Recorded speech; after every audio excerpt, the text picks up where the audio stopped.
আছো?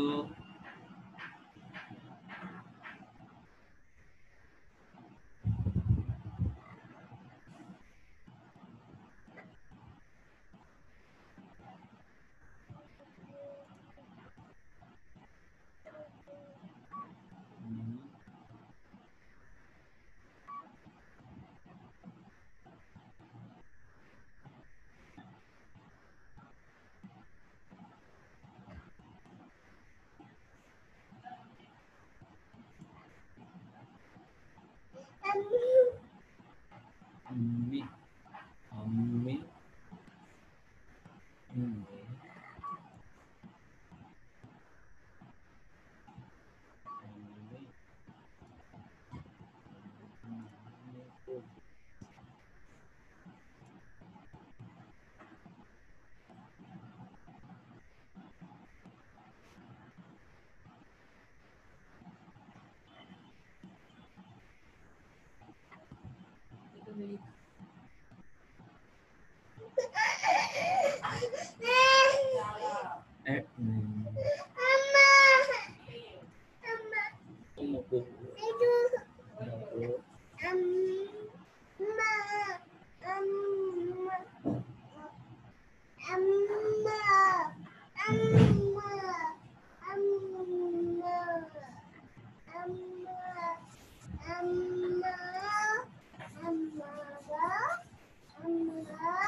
মেয়েরা শুনতে পাচ্ছ?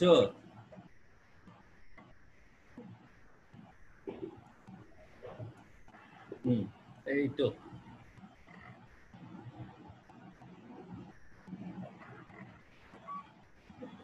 শুনতে পাচ্ছ? হ্যালো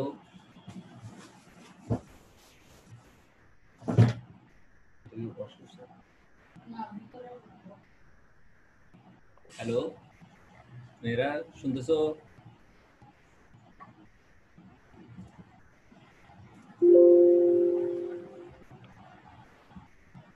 হ্যালো আসসালামু আলাইকুম। আসসালাম। একে সামিয়া, জি স্যার। তারপর আরেকজন কে? স্যার দিঘি মনে হয়।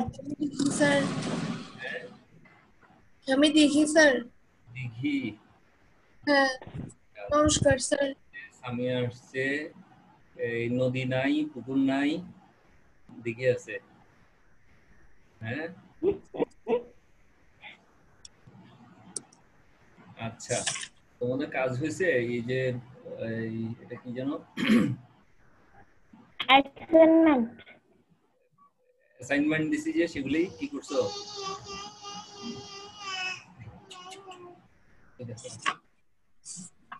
স্যার আমি লিখছি, ছবি পাঠাই। হ্যাঁ স্যার সেগুলো ছবি পাঠাইছি। পাঠাইছো? আচ্ছা ঠিক আছে, তাহলে জি স্যার। যাব। দিঘি দিঘি কাজ করছো? স্যার এর আগের সপ্তাহ ক্লাসটা আমি করি নাই স্যার আপনার। আচ্ছা, প্রশ্নগুলো কি দেখছো ওদের কাছে? না সামিয়া স্যার প্রশ্নগুলো ঠিক পাই নাই। প্রশ্ন পাও নাই? কিন্তু ওই তুমি এক কাজ না। করে এই গত সপ্তাহের এই যেই ডেটে সেখানে যেই পোস্ট পাবা সেখানে ভিডিও হিসেবে ওই ছবিগুলো আছে, এই প্রশ্নগুলো আচ্ছা। অ্যাসাইনমেন্টের। হ্যাঁ, একটু পিছন দিকে গেলে হ্যাঁ সেগুলো ফেসবুকে পাবো। তাহলে সেগুলি রেডি করে নিও, সেই অনুসারে প্রশ্ন রেডি করে ফেলিও। আজকে আমি তোমাদেরকে এই যে একটু পরেই এটা শেয়ার করতেছি, এই পেজগুলোতে তোমরা সিরিয়াল ওয়াইজ অনেক কিছু লেখা পাবে। আমি আগে এটা দিয়ে নিই তোমাদেরকে, তোমরা পরিষ্কার দেখতে যদি পাও আমাকে একটু জানাবে এটা পরিষ্কার হচ্ছে কিনা। হ্যাঁ একটু খেয়াল করো।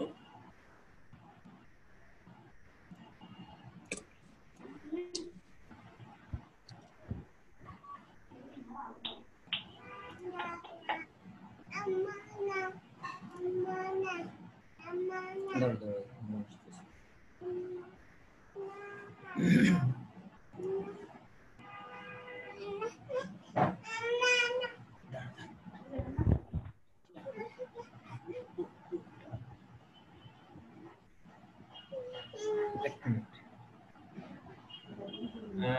এক মিনিট আমি দেখাচ্ছি। এই যে আসলে এখন পাওয়ার, তোমরা কি দেখতে পাচ্ছ?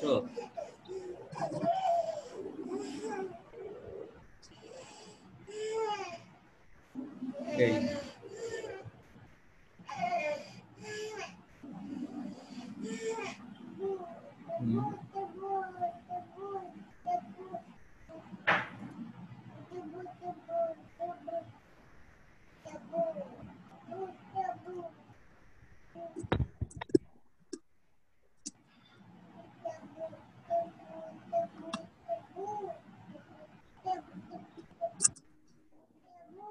তোমরা কি দেখতেছো?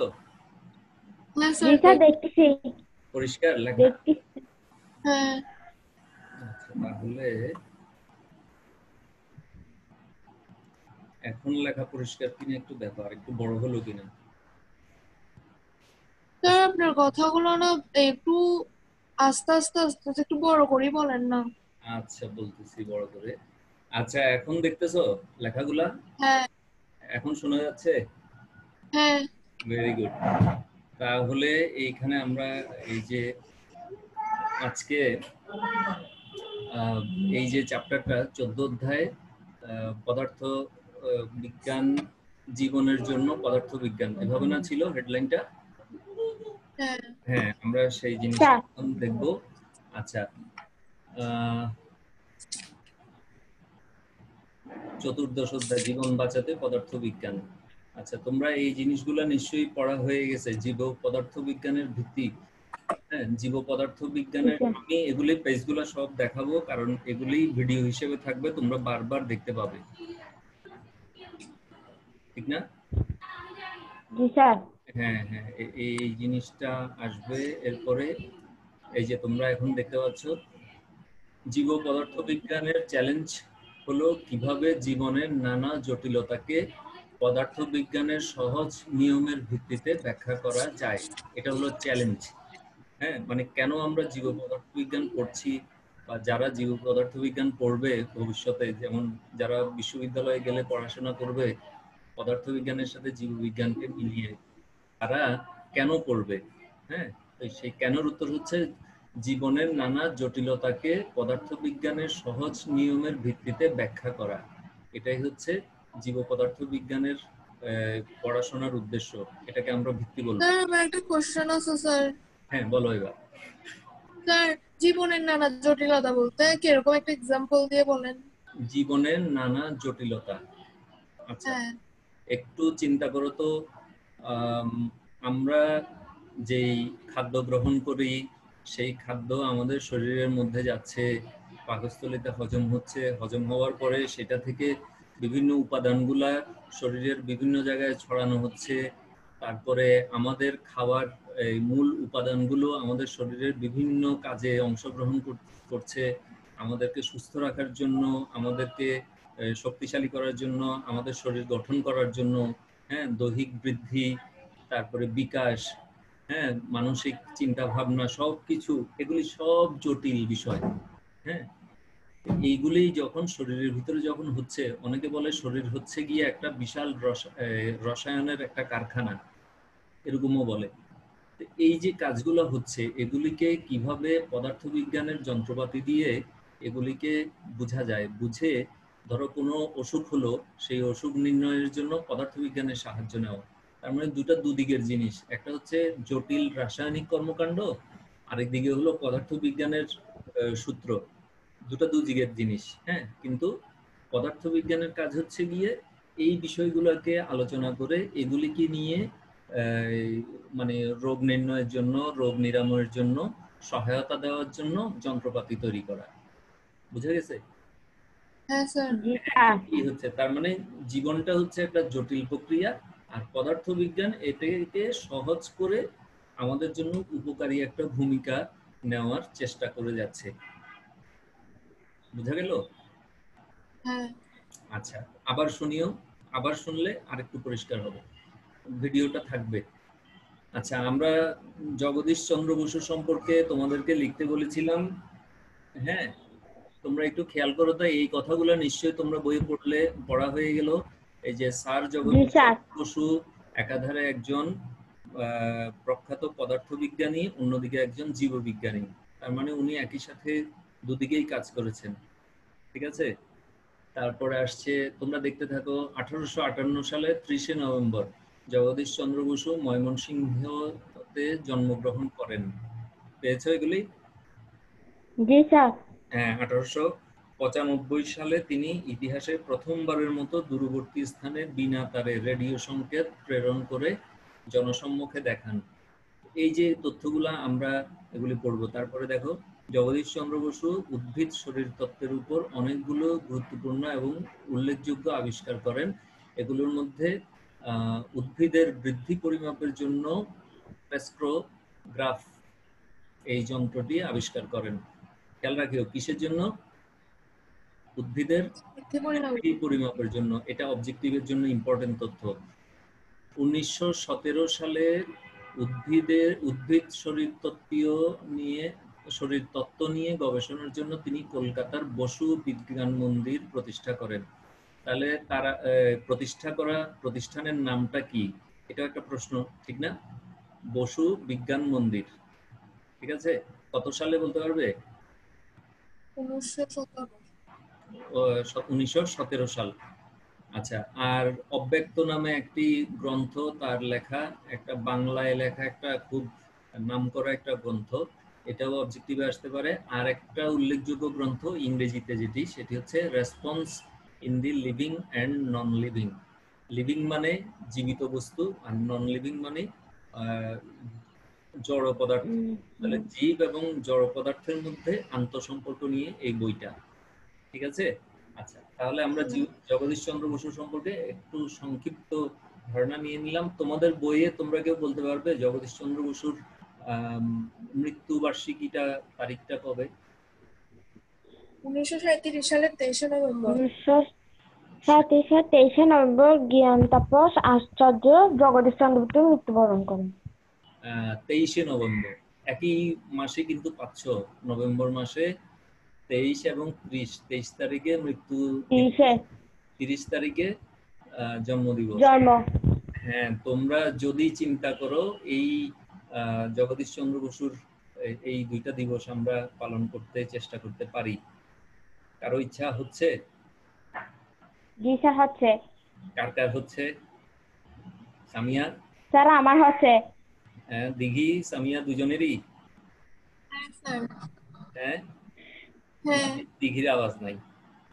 হ্যাঁ স্যার, হ্যাঁ বলতেছি আমি। আচ্ছা, ঠিক আছে, তাহলে আমাকে আগে আগে মনে করাই দিও এই দিবসটা কিভাবে পালন করা যায়, একটা প্ল্যান দিও, ঠিক আছে? ঠিক আছে স্যার। হ্যাঁ, আমরা এটা পালন করতে পারি কিনা। আচ্ছা, এবার আমরা সামনের দিকে আসি।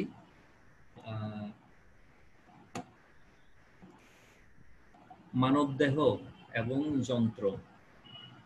আমাদের এই চ্যাপ্টারের মূল বিষয় হচ্ছে মানবদেহের সাথে যন্ত্রের সাথে যোগাযোগ কিভাবে হয়, এই বিষয়গুলো নিয়ে আলোচনা করা। সেজন্য আমরা হেডলাইনটা এভাবে আনতে পারি এই অধ্যায়ের, মানবদেহ এবং যন্ত্র। খাদ্য গ্রহণ ও শ্বসন প্রক্রিয়ার মাধ্যমে মানবদেহ রাসায়নিক শক্তিকে তাপশক্তি ও যান্ত্রিক শক্তিতে রূপান্তরিত করে। মানবদেহ একটি জৈবিক যন্ত্রের মতো, ঠিক আছে। রোবট কে কে দেখছো? রোবট দেখি, রোবট দেখছো? হ্যাঁ স্যার, আমি মোবাইলে দেখছিলাম। মোবাইলে দেখছো? এমনি সরাসরি দেখা হয় নাই? আচ্ছা, সামিয়া দেখছো রোবট? দেখো নাই? এই একটু খেয়াল করো, রোবট হচ্ছে একটা যন্ত্র যেটা মানে একটা জীবের আকৃতি দেওয়া, হ্যাঁ, মানুষের মতো করে আকৃতি দেওয়া। সেটা কিন্তু হাঁটা চলাটা কেমন যেন না, কাটায় কাটায় হাঁটে। তো মানুষও চিন্তা করলে হয় কি, আমরাও একটা যন্ত্রের মতো নাকি?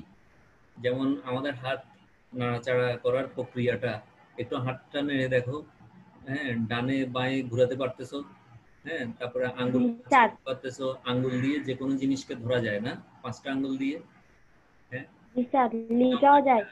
হ্যাঁ, কলম ধরা, যে কোনো জিনিস ধরা, কোনো মানুষকে ধরা, এগুলি একটা যন্ত্রের মতো।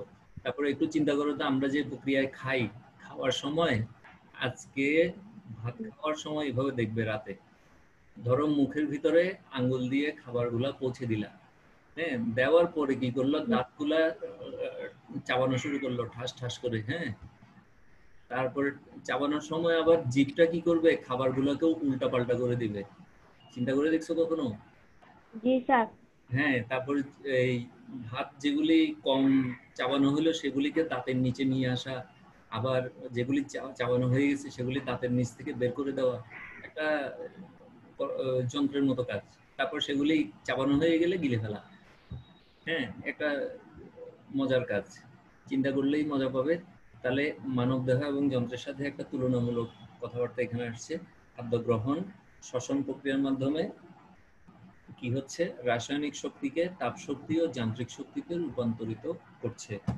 এবার আসি, আমাদের শরীর যে একটা যন্ত্র, সেই যন্ত্রের বিভিন্ন কাজকর্মকে বোঝার জন্য অনেক চেষ্টা করা হচ্ছিল। তার মধ্যে একটা হচ্ছে এই এক্স রে মেশিনটা আবিষ্কার। কে আবিষ্কার করেন বলতে পারবে? আর জগদীশ চন্দ্র বসু। না না, এক্স রে মেশিনটা। এক্স-রে মেশিন কে আবিষ্কার করে? হ্যাঁ, এই যে আমরা এখন যন্ত্রটা দেখতে পাচ্ছি, এক্স রে মেশিনটা। স্যার উইল হেলুম রট্টজেন না কি বলে এটা? হ্যাঁ, উলহেলম রট্টজিন। রন্টজেন। জেন জেন। হ্যাঁ, রন্টজেন। রন্টজেন। এটা নিয়ে একটা গল্প আছে যে উনি এই এই যে এখানে একটা টিউবের মতো দেখতে পাচ্ছ লাল, হ্যাঁ, দেখা যাচ্ছে? জি স্যার। হ্যাঁ, এই স্যার আপনার কথা কিছু শোনা যাচ্ছে না। হ্যাঁ, এখন শুনতেছো? শোনা যাচ্ছে না। আমার শব্দ পাচ্ছ না না এখন? স্যার, একটু তো বড় করে বলেন না। ওমা, আমি তো কত চিৎকার করতেছি। আচ্ছা দাঁড়াও, আমি সাউন্ড আরেকটু বাড়ানোর জন্য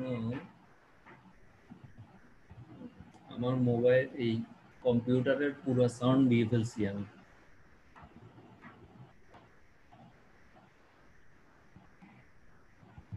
এখন শুনতে পাচ্ছ? হ্যাঁ স্যার। বেশ। আচ্ছা, এখন তাহলে দেখো, এই যে লাল যন্ত্রটা দেখতে পাচ্ছ, এটার নাম হচ্ছে ক্ষরণ নল। হুম, এখানে এই জায়গাটা দিয়ে তীর চিহ্ন দেখতে পাচ্ছ, এখান দিয়ে এক্স রে বের হয়ে আসছে। হ্যাঁ, এই যে এগুলি দিয়ে এক্স রে বের হচ্ছে। এখন এই যে এখানে কাজ হবে, এক পাশে ইলেকট্রন এখানে আসবে, এখান থেকে ইলেকট্রনটা এই জায়গাটা ফাঁকা জায়গা, এই জায়গা দিয়ে এখানে চলে আসবে। হ্যাঁ, আপনা আপনি চলে যাবে। আর এই ভিতরের জায়গাটা অনেকটা বায়ু শূন্য, এখানে কোনো বাতাস নাই, বুঝছো?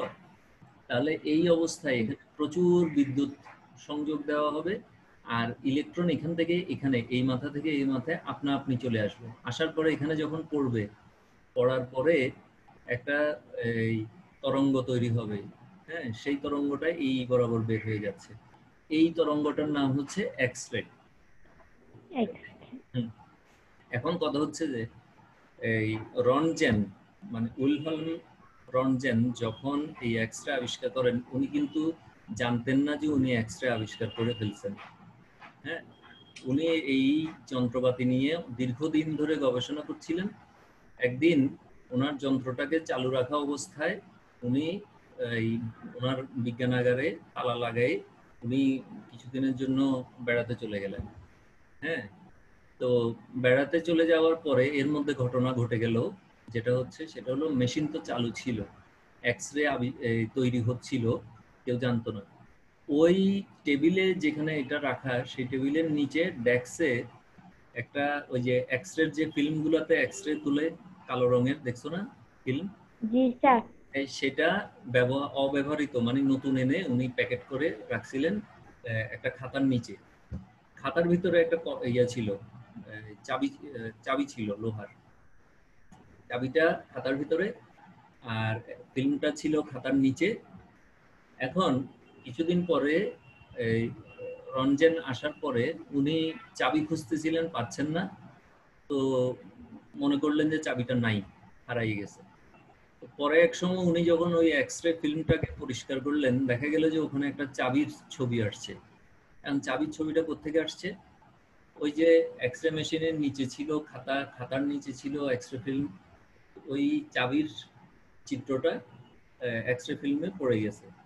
হ্যাঁ, তো এটা যখন পড়ে গেল, উনি চিন্তা করলো যে চাবিটা তো খাতার ভিতরেই তো পাওয়া যাচ্ছে, তাহলে এই যে চিত্রটা কিভাবে আসলো। হ্যাঁ, তো ওটা নিয়ে চিন্তা করতে করতে উনি বুঝে গেলেন যে এটা অদৃশ্য কোনো রশ্মির কাজ, যেটা আগে কেউ আবিষ্কার করেনি। হ্যাঁ, তখন যেহেতু এটা কেউ চিনে না, উনি নাম দিলেন এটাকে এক্স। কি নাম? X x. রে। যেহেতু উনি জানে না, এটার নাম এক্স, আর রশ্মি, সেজন্য এটা রে। তাহলে হয়ে গেল রে এক্স রে। কিন্তু এখন রে। আমরা এক্স রে সম্পর্কে অনেক কিছু জানি, তখন তো উনি জানতেন না, সেজন্য নাম হয়ে গেছে এক্স রে। X ray. আচ্ছা, এটার সাহায্যে এখন আমরা এই যে কারো হাড় ভেঙে গেল কিনা সেটা বের করতে পারি। তারপরে আর কি বের করা যায়? কারো ফুসফুসে কফ জমছে কিনা, সমস্যা আছে। হ্যাঁ সেটা বের করতে পারি। কারো টিউমার হলো কিনা সেটা বের করতে পারি। তারপর পেটের কোনো সমস্যা হয়েছে কিনা ওটা বের করতে। হ্যাঁ হ্যাঁ, এগুলি বের করা যায়। তাহলে এক্স-রে একটা খুব গুরুত্বপূর্ণ একটা আহ, কি যন্ত্র, এই মেশিনটা। এখানে আমরা কিছু তথ্য পাবো। তোমরা দেখতে পাচ্ছ, এই যে আমি ছবিটা সরাই দিলাম, এই চিত্রটা তোমরা পড়তে পারবে, তোমাদের বইয়ে আছে। এখানে একটু সংক্ষেপ করে নিয়ে আসা হয়েছে। তোমরা এটা যখন দেখবে, দেখলে বেশ কিছু তথ্য তোমাদের এইখান থেকে দেখা হয়ে যাবে। কিছু জিনিসের নাম আসবে। হ্যাঁ, ক্যাথোড, অ্যানোড, উচ্চ বিভব পার্থক্য। হুম, এই জিনিসগুলো আপাতত তোমাদের একটু বুঝতে কষ্ট হবে। যেমন উচ্চ বিভব পার্থক্য বলতে কি বুঝি, এটা আমাদের ওই বিদ্যুতের চ্যাপ্টারটা পড়তে হবে, ঠিক না? তো আপাতত এই দুধের। এই শব্দগুলো নিয়ে তোমরা বেশি টেনশন করিও না যে এই শব্দগুলো তো অচেনা। হ্যাঁ, তো সেটা ওই আমরা যখন বিদ্যুতের চ্যাপ্টার পড়বো তখন ক্লিয়ার হয়ে যাবে। আপাতত এগুলি নিয়ে চিন্তা করিও না, ঠিক আছে? এটা জি। তোমরা বারবার পড়বে, পড়ে তথ্যগুলো মনে রাখবে এই অবজেক্টিভের জন্য। এই লাস্টের লাইনটা দেখো, উচ্চ ভেদন ক্ষমতা সম্পন্ন এক্স রশ্মি উৎপন্ন হয়। এই কাজের কথা যেটা বললো, এক্স রেটা হচ্ছে উচ্চ ভেদন ক্ষমতা সম্পন্ন। উচ্চ ভেদন, স্যার, হ্যাঁ বলো। স্যার উচ্চ বেদন এটা কি জিনিস? এটা জিনিস না। উচ্চ ভেদন মানে আম, ধরো কারো ফুসফুসে কফ জমছে, তাহলে এটা চিত্র তুলতে গেলে আমাদের গায়ের উপরে ইয়ে ফেলতে হবে, এক্স রশ্মি ফেলতে হবে। সেই রশ্মিটা আমাদের জামা কাপড়, তারপরে এই যে গায়ের চামড়া, মাংস, হাড়, এগুলি ভেদ করে ফুসফুসে যাবে, ঠিক আছে? তাইলে এই যে ফুসফুসে যাওয়ার জন্য তাকে কি করতে হবে? হাড় ভেদ করতে হবে না? জি। হাড়কে ভেদ করে যেতে হবে। তাই এই জন্য এই হ্যাঁ, রশ্মিগুলো ভেদন ক্ষমতা ভেদ করে যাবে, সেজন্য ভেদন ক্ষমতা। এই জন্য এটাকে ভেদন ক্ষমতা সম্পন্ন এক্স রশ্মি উৎপন্ন হয়। বুঝা গেছে? জি স্যার, বুঝছি। আচ্ছা, ঠিক আছে। হ্যাঁ বলো। তো এখানে বলছেন না আপনি এক্স রশ্মি, তাহলে এখানে কি কোনো রশ্মি ব্যবহার করা হয়, যেমন তেল রশ্মি ওই সূর্য থেকে? এই যে আমরা একটু আগে চিত্র দেখলাম, যে এই যে সবুজ রঙের একটা লাইন দেখতেছো না এখানে, হ্যাঁ। এগুলি হচ্ছে এক্স রশ্মি, এক্স রশ্মি। ঠিক আছে? এগুলি আমাদের শরীর ভেদ করে ভেতরে ঢুকতে পারে। তারপরে ওই ফিল্মের মধ্যে এটা ছবিটা তুলবে। হ্যাঁ, কারো যদি ফুসফুসে কফ থাকে, কফের ছবি উঠে যাবে। কারো যদি টিউমার থাকে কোথাও, টিউমারের ছবি উঠবে। কারো যদি হাড় ভেঙে থাকে, ভাঙার জায়গাটায় একটা দাগ পড়বে। হ্যাঁ, ওই দাগটা দেখেই ডাক্তার বুঝতে পারবে যে এটা ভাঙে ভেঙে গেছে। ভেঙে গেছে, সেটা বুঝতে পারবে। এভাবে বুঝে গেল? আচ্ছা, এবার হ্যাঁ। জি স্যার। আমরা সামনে আসি। দ্রুত গতি সম্পন্ন ইলেকট্রন এটা কিভাবে হয়? হ্যাঁ, এই পয়েন্ট আকারে এখানে আছে।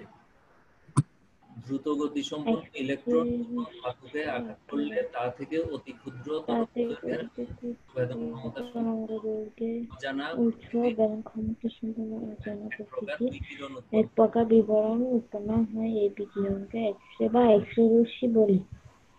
পড়তে পারতেছো? বেশ। তাহলে এই তথ্যগুলা বারবার করে তোমরা এই নিজেদের মোবাইলে এগুলি দেখলে কেন ব্যবহার করে, কি কাজে ব্যবহার করে, সব এখানে তথ্যগুলো আছে। কত সালে এটা আবিষ্কার? 1895 সালে উলহেলম রনজেন এক্স-রে আবিষ্কার করেন। এর তরঙ্গ দৈর্ঘ্যের সীমানা দেওয়া আছে 10 ইনভার্স 10 মিটার। 10 ইনভার্স 10 মিটার এর কাছাকাছি। হ্যাঁ, এই ঠিক আছে। কোন কাজে ব্যবহার করে দেখো, স্থানচ্যুত হাড়, মানে হাড় সরে গেলে, হাড়ের হাড় হলে হাড় ভেঙে, পাথর ধরে হ্যাঁ এটা ব্যবহার করে। হাড় পেটের এক্স-রে, সমস্যা হলে ভেঙে গেলে। পিত্তথলি নাম শুনছো না? পিত্তথলিতে জি স্যার। গন্ডগোল হলে, কিডনিতে পাথর হলে এটা বের করা যায়। বুকের এক্স-রে সাহায্যে ফুসফুসের রোগ যেমন নিউমোনিয়া, ফুসফুসে ক্যান্সার নির্ণয় করা যায়। হ্যাঁ, এই হচ্ছে গিয়ে তথ্য। আমরা সামনে যাই। হ্যাঁ, আলট্রাসোনোগ্রাফি, এটা শুনছো? জি স্যার। তোমাদের আত্মীয় স্বজন বয়স্ক অনেকের হয়তো হার্টের রোগ আছে, এরকম শুনতে পাচ্ছ তোমরা, ঠিক না? অনেকের এই হার্টের সমস্যা আছে। আমাদের এই যে যাদের এই হার্টের সমস্যার কথা আমরা জানি, তারা যে খুব দুশ্চিন্তায় থাকেন তারাও আমরা জানি। হ্যাঁ, তো এই বিষয়টা পড়ার আগে আমরা আগে একটা তথ্য দিয়ে দিই, যেটা তোমরা তোমাদের বাবা, তারপরে তোমাদের মামা, চাচা, খালু, বড় ভাই, এদের সবাইকে বলে রাখতে পারো যে হার্ট নিয়ে যে দুশ্চিন্তা, তার সাথে প্রধান একটা বিষয় হচ্ছে সিগারেট। হ্যাঁ, তো তোমরা আবদার করবে তাদের কাছে, বড়দের কাছে, যে তারা যেন সিগারেট থেকে দূরে থাকেন। বলতে পারবে? জি স্যার। হ্যাঁ, এটা তোমাদের 1 নম্বর আবদার হবে তাদের কাছে, তারা যেন সিগারেট না খায়। আর হচ্ছে তোমাদের, স্যার ওরা যদি আমাদের হাতটা না মারে? এটা আবদার, তোমরা তো অর্ডার করবা না, কি করবো, আবদার জানাবা। আবদার করব। এত জোরালো আবদার যে ফেলতে পারবে না, ঠিক আছে? জি স্যার। স্যার হ্যাঁ, বলো। স্যার একটু আগে এক্স-রে এর মধ্যে ছিল না বিভব পার্থক্য? হ্যাঁ, আমরা জানি যে তো বিভব শক্তির পরিমাণ ভূপৃষ্ঠ থেকে বস্তুর উচ্চতার উপর নির্ভর করে। তাহলে বিভব পার্থক্য মানে কি বুঝাইছে ওখানে? বিভব পার্থক্যটার কথা বলতেছো আগের অংশে? বিভবটা কি কোন বলতে? বস্তু উপরে থাকলে তার মধ্যে যে শক্তি সঞ্চারিত হয় সেটা। না, সেটা হচ্ছে কাজ ক্ষমতা শক্তি ওই অধ্যায়ের। হ্যাঁ, আর আমরা হ্যাঁ বিদ্যুতের বিভব বলতে একটু ভিন্নভাবে আনবো। বিদ্যুতের বিভবটা হচ্ছে যখন ইলেকট্রন বা চার্জ এক জায়গা থেকে আরেক জায়গায় যাওয়ার জন্য একটা শক্তি দরকার হয় বা কাজ সম্পন্ন হয়, তখন সেই কাজটাকে বলা হয় বিভব। বুঝা গেছে? আপাতত জি স্যার। আপাতত এটা নিয়ে চিন্তা করিও না, আমরা বিদ্যুতের চ্যাপ্টারের সময় এটা বিশদভাবে আলোচনা করব, ঠিক আছে? আচ্ছা, এখন আমি যেটা বললাম আবদারের কথা, এটা জানাবে। আর আমরা এখন তাহলে আসি আলট্রাসোনোগ্রাফি, এটা নিয়ে। ও সরি, আমি আলট্রাসোনোগ্রাফি ভুল জিনিসের বেলায় আনলাম। আলট্রাসোনোগ্রাফি আসলে শব্দ দিয়ে, এটা হার্টের বিষয় না। এটা হচ্ছে গিয়ে আমাদের শরীরের যে কোনো জায়গায় কোনো শব্দ মাংসপেশি সমস্যা, শরীরের ভিতরে। সমস্যা হলো কিনা সেটা বোঝার জন্য এক্স-রে হ্যাঁ, করতে আমরা চাচ্ছি না। যেমন অনেকে বলেন যে আলট্রাসোনোগ্রাফি। এক্স-রে ক্ষতিকরও হয়, বেশিক্ষণ বা বারবার এক্স-রে করলে সেটা ক্ষতির কারণ হয়। তো সেক্ষেত্রে নিরাপদ একটা পদ্ধতি আবিষ্কার হয়ে গেছে, সেটা হচ্ছে শব্দ ব্যবহারের মাধ্যমে রোগ নির্ণয়। ঠিক আছে? তাহলে এই শব্দ ব্যবহারের মাধ্যমে রোগ নির্ণয়ের বিষয়টা হচ্ছে আলট্রাসোনোগ্রাফি। হ্যাঁ, কিসের শব্দ ইউজ করবো? তোমরা জানো শব্দ দু রকম হয়। একটা হচ্ছে আমরা যে শব্দ শুনি সেটা, আরেকটা হচ্ছে আমরা যে শব্দ শুনতে আমরা পাই, যা হ্যাঁ, যেটার ক্ষমতা আমাদের শোনা শব্দের চেয়ে অনেক বেশি। আচ্ছা মানে তার কম্পাঙ্ক, ওই যে শব্দটার কম্পাঙ্ক আমাদের যে শব্দ আমরা শুনতে পারি সেই শব্দের চেয়ে অনেক বেশি। তার মানে সেটা, জোরে আওয়াজ। হ্যাঁ, খুব জোরে, এত জোরে যে আমরা শুনবো না।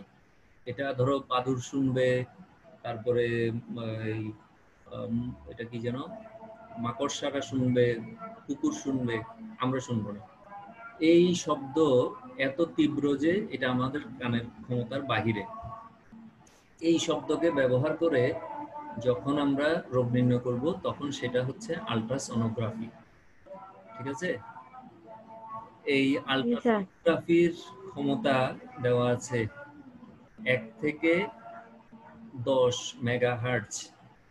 1 মেগা মানে হচ্ছে 10 লক্ষ, হার্টজ 10 লক্ষ। 1 মেগাহার্টজ মানে হচ্ছে 10 লক্ষ হার্টজ। হ্যাঁ, 10 লক্ষ মানে কি, ধরো এক একটা জিনিস কম্পন হচ্ছে, একটা কম্পন মানে কোনো একটা জিনিস ডানে বাঁয়ে একবার আসা যাওয়া করলো, এটা হলো 1 হার্টজ। এরকম যদি 10 লক্ষ হয় 1 সেকেন্ডে, তখন হবে 1 মেগা হার্টজ। আর যদি 100 লক্ষ হয় তখন হবে 10 মেগা হার্টজ। 10 মেগাহার্টজ। মানে বিশাল ক্ষমতা। এইটা আমরা শুনবো না, কিন্তু আমাদের মাংস ভেদ করে শরীরের ভিতরে ঢুকতে পারবে। হ্যাঁ, তো সাধারণত এটা পেটের কোনো সমস্যা, তারপরে ফুসফুসের কোনো সমস্যা, এগুলা নির্ণয় করার সময় এই আল্ট্রাসনোগ্রাফিটা ব্যবহার করে। তোমরা এটা থেকে বুঝবা যে এটা নিরাপদ, এখানে থাকবে। হ্যাঁ, তো এই বিষয়টা পড়ে রাখবে। আমরা সামনে যাই। হ্যাঁ, আমি এতক্ষণ ধরে ধরে রাখছি এটা যাতে তোমরা অনেকক্ষণ সময় নিয়ে মোবাইলে দেখতে পারো বাসায় পরে। সিটি স্ক্যানের নাম শুনছো? জি হ্যাঁ স্যার শুনছি। এই কেউ যদি ওই ইয়াতে ডায়াগনস্টিক সেন্টারে গিয়ে থাকো বড় কোনো, সেখানে এরকম একটা যন্ত্র দেখছো, হ্যাঁ, এই যন্ত্রটার ভেতরে ঢুকায় দেয়, মাথা ঢুকায় দেয় অথবা শরীর ঢুকায় দেয়। সাধারণত এটা মাথার জন্য করে এই পরীক্ষাটা। হ্যাঁ, মাথাটা গোল না আমাদের, জি স্যার। এই মাথাটার যেই শক্ত খোলস, সেই খোলসের ভেতরে মগজটা আছে একটু ঘন আকৃতির বস্তু। মগজ তো দেখছো, নিজেদেরটা না দেখলেও ওই গরু ছাগল এদেরগুলো দেখা গেছে। ঠিক না? দেখছি। হ্যাঁ, তাই জি। একটু আন্দাজ করা যায়। এখন এটা ছবি তুলতে গেলে আমরা যে ক্যামেরা দিয়ে ছবি তুলবো সেই ছবিটা হবে একদম প্লেন একটা কাগজের মতো, কিন্তু মাথাকে বুঝতে হইলে আমাদের গোল করে চারদিকে ছবি লাগবে। সেই জন্য এই মেশিন কি করে, একসাথে অনেকগুলো ছবি তুলে চারদিকে তুলে ডাক্তারকে একসাথে অনেকগুলো ছবি দেখায় পাশাপাশি। এই যে দেখো এই পেজটা দেখতেছো, এই পেজে পাশাপাশি মনে করো যে এক দিক থেকে 6টা, 6 দিক প্রায় 30-40টা ছবি দেখাই দিল। হুম, 30-40টা ছবি বিভিন্ন অ্যাঙ্গেল থেকে দেখাবে। তখন ডাক্তার বুঝে ফেলবে যে মাথার কোন জায়গায় কি সমস্যা আছে। সাধারণত এটা কারো স্ট্রোক করলে তখন এই ছবিটা তুলতে হয়।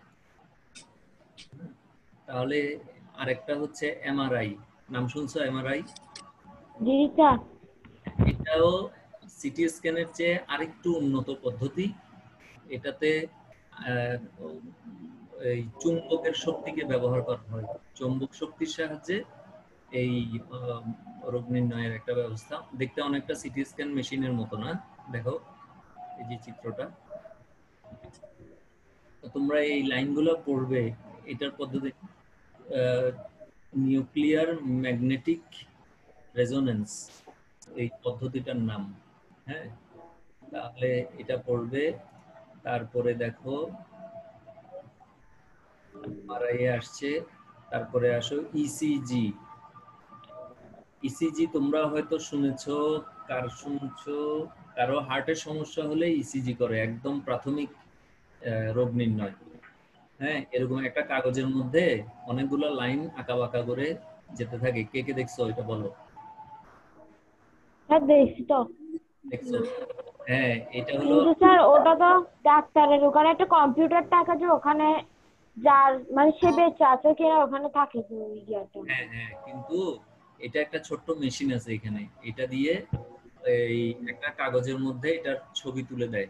লম্বা একটা কাগজের মধ্যে একটা লাইন চলতে থাকে, সেই লাইনটা আঁকা বাঁকা পেন্সিলের দাগের মতো।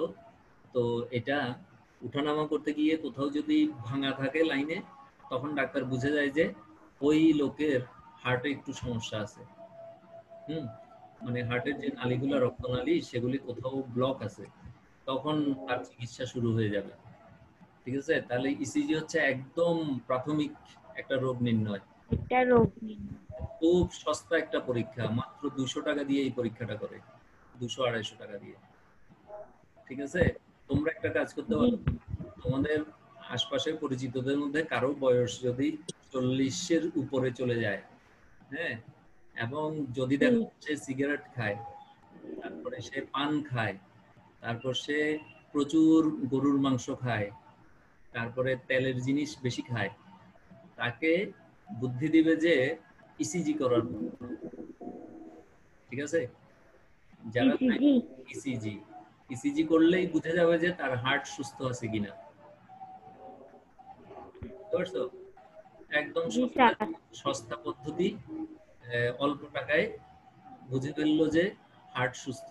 হার্ট সুস্থ মানে সে মনের জোর রাখতে পারবে আরো অনেকদিন। সে অসুস্থ। হ্যাঁ, তো এটা পড়বে, এই কথাগুলো পড়বে, আমরা অবজেক্টিভের জন্য এগুলো রাখবো। আমি এই জিনিসগুলো দেখাই দিচ্ছি, আর বলতেছি না, এখানে অনেক কিছু তোমরা করতে পারবে। হ্যাঁ স্যার এখানে একটা লাইন লিখছে যে ধমনীর ব্লক মানে কি স্যার? হ্যাঁ, ধমনীর ব্লক, এটা বইয়ে পড়ছি আমি। ধমনীর ব্লক। হ্যাঁ। জি স্যার। আহ, তোমরা আচ্ছা, বাসায় পানির জন্য ট্যাপ আছে না? হ্যাঁ। জি স্যার। আঙুল দিয়ে ট্যাপের মাথাটা কখনো চেপে দিচ্ছো? বুঝছি তো। করলে কি হয়, পানি খুব দ্রুত বের হয় না তখন, ব- চিকন হয়ে? জি হ্যাঁ। স্যার। ছেড়ে দিলে বের হয়ে যাবে বেশি। না, একদম আস্তে আস্তে চাপি চাপি ছোট করতে থাকবে, তখন দেখবে যে পানি কম বের হচ্ছে কিন্তু খুব প্রেসার দিচ্ছে, ধাক্কা দিচ্ছে আঙুলে। এরকম হয় না? জি স্যার। এই, এটা হচ্ছে গিয়ে তুমি কি করলা, পানির পাইপকে চিকন করে দিছো হাত দিয়ে, আঙুল দিয়ে। তাহলে কি হলো, ওই পানি পড়ার চাপ বেড়ে গেছে কিন্তু পানি পরিমাণে কম যাচ্ছে। বুঝা গেছে? এখন জি স্যার। আমাদের যাদের এই যে হার্টের সমস্যা, তাদের হার্টের সাথে যে রক্তনালী আছে, সেই রক্তনালীতে একটা বড় রক্তনালী, হ্যাঁ, এই পাইপের মতো, সেই রক্তনালীটার মধ্যে চর্বি জমতে জমতে চিকন হয়ে গেছে। বুঝছো কি জমতেছে? জি স্যার। চর্বি। চর্বি জমতে জমতে চিকন হয়ে গেছে, চিকন হয়ে গেলে রক্ত যাবে কম কিন্তু চাপ পড়বে বেশি। বুঝছো? ওনার যার এই সমস্যা হবে তার বুকে প্রচন্ড ব্যথা হবে, দুর্বল হয়ে যাবে, কিন্তু বুঝতে পারবে না কি হয়েছে। তার মানে তখন তোমরাই বুঝতে পারবে যে তার হার্টের সমস্যা। তার হার্টের ওই নালী দিয়ে রক্ত কম চলাচল করতেছে কিন্তু খুব প্রেসার দিচ্ছে তাকে হার্টের ভিতরে। এইটা যদি চিকন হইতে হইতে একদম চিকন হয়ে যায়, হ্যাঁ, একদম চিকন, তখন রক্ত আর যাবে? যাবে না। তখন কি হবে একটু না চিন্তা স্যার। করো তো, তার রক্ত চলাচল বন্ধ। হয়ে যাবে। হ্যাঁ, রক্ত চলাচল বন্ধ হয়ে গেলে স্যার কি, বন্ধ হয়ে যাবে না? রক্ত চলাচল বন্ধ, তখন মারা যাবে। শেষ। হ্যাঁ, মানুষ এই জন্য মারা যাবে। এটা খুব বিপজ্জনক একটা সময়। তা কারো যদি এরকম তীব্র বুকে ব্যথা হয়, অবশ্যই খুব দ্রুত গতিতে ডাক্তার। ঠিক আছে, এবং তাকে জি। সুস্থির কোথাও বসায় রাখতে হবে, সে যেন হাঁটাচলা না করে, কথা যেন না বলে, চুপচাপ করে বসায় রাখবে এবং খুব দ্রুত ডাক্তারের ব্যবস্থা করতে হবে, কারণ তার ওই প্রেশার বেড়ে যাচ্ছে। আচ্ছা, এখন এই যে ধমনীতে এই যে চর্বি জমে বন্ধ হয়ে যাচ্ছে, এটাকে বলা হয় ব্লক। বুঝতে পারছো? জি স্যার। হ্যাঁ স্যার, এরকম কি ধমনীর ব্লকের সাথে সাথে শিরার ব্লকও থাকে? ধমনী আর শিরা হ্যাঁ, থাকতে পারে। এরকম ধমনী ধমনী শিরাতেও হতে পারে বিভিন্ন জায়গায়। এটা হার্টের কথা বলছি তো, এটা কারো পায়ে হয়, কারো আঙ্গুলেও হতে পারে, এরকমও হতে পারে, এটাও বিপজ্জনক। ঠিক আছে, আমরা সবাই হার্টের ব্লক নিয়ে চিন্তিত, কিন্তু অনেক সময় এই পায়ে ব্লক, তারপরে হাতে ব্লক, এরকমও হতে পারে। ঠিক আছে, সেগুলি কম হয় আর কি, কিন্তু হতে পারে। তাই যদি হাতে ব্লক হয় তখন কি হাত নাড়াচাড়া করা যায়? তখন না, সেটা তো করতে পারবে, কিন্তু এই খুব দ্রুত ডাক্তার, ব্যথা যদি তীব্র ব্যথা উঠে, তাহলে খুব দ্রুত হুম। ডাক্তারের কাছে যেতে হবে, ডাক্তারের চিকিৎসাটা শুরু করতেই হবে। ঠিক আছে, এইখানে নিজে নিজে কোনো ওষুধ খাওয়ার নাই, এটা খেয়াল রাখতে হবে। আবার আমাদের অনেক পুরানা মানুষ আছে, তারা কি করে, ওই বিভিন্ন গাছের ছালের রস তৈরি করে সেই রস খাওয়ার চিন্তা করে। এই চিন্তাটা তখন করতেই দিবা না। 1 নম্বর কাজ হচ্ছে ডাক্তারের কাছে চলে যাওয়া। ঠিক আছে। আচ্ছা, আমরা এবার ইসিজি করে দেখি এন্ডোস্কোপি। এন্ডোস্কোপি সাধারণত আমাদের দেশে এই ছেলে মেয়েদের, কম বয়সী ছেলে মেয়েদের খুব বেশি দরকার হয়। তারপরে যাদের গ্যাস্ট্রিকের সমস্যা আছে তাদের দরকার হয়। কম বেশি ছেলে মেয়েদের মধ্যে আছে, তোমরা আছো বেশি পরিমাণে, নবম দশম শ্রেণী, তারপরে কলেজে যারা ফার্স্ট ইয়ারে পড়ে তাদের। কেন বলতে পারবা? স্যার কেন?